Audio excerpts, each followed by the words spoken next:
sir. Good. Ready? Hey guys, Sam Adams. Students call me R. John Adams. Okay, check it out. So when we're in the clinch doing skip knees, there's a gap between us sometimes. So one thing I wanted, so a lot of students, when they're in the clinch and they're doing knees, they're out here when they're trying to turn the student, like shake and bake. I call it turning the bus. They're stepping out here and they're trying to pull the opponent around. So what we talked about earlier today was if I'm in the clinch, you know, I want proper hand position. There's many different hand positions, but I want to always try to control the head if I can. And I want his head in my chest. And I don't want space between us unless I'm the one getting him off balance to throw my knees. So when I throw knees, I like to off balance him too, and use my strikes to confuse him, not just hurt him, but also I want to get him off balance to be able to create space so I can throw a hard knee.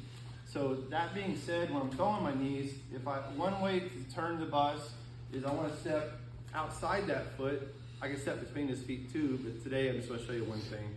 I'm stepping outside the foot, but I got my body on the tie pad too, so I can kind of use that as a turn. So when I step here, this hand should be attached too. But you can also, like, what if my hand wasn't attached? You know, maybe it's stuck on this other guy's arm or something in battle, right? But I'm going to turn. So if I turn 180 without sweeping, I'm just going to pull his head down to my hip. Now, does his head come down to my hip? It may not. It probably won't. But that's my goal, is to pull his head. That's where I got the idea of, like, bus drivers, you know, steering the bus, even though I think it's more like that. Got the idea of pulling the head down to the hip. So I come in, I step here, so I might create space, step behind him, and that's where I might be turning the bus, create space, and boom. But I want to stay close like that. So when I turn, I want to step outside his foot, and if I use both hands, I want to turn it, pull him like that to create that space right there. And from there, I could probably just throw my knee because I'm loaded already. So right here, turn. There's my bouncing knee. I'm staying close so he's not throwing knees. I gotta stay busy to do that. There's other ones where I can step between them, I'll pull him over that foot, or I'm stepping out the knee, step outside, sweep the foot, and I got that one right, different things. So when I'm turning and pull him around me, I don't want a bunch of space the whole time.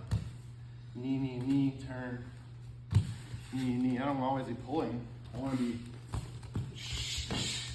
step, getting off balance. There's different ways of changing my hand positions too. Right? See, if underhook, overhook, we do that too. And we tie under the armpit, over the shoulder, under the armpit, over the shoulder, the hips, pull them close. I can still do the same technique. So I got his hips, I can still do the same. Shoot! Or sweeps and dumps. Anyway, thanks, Smiley.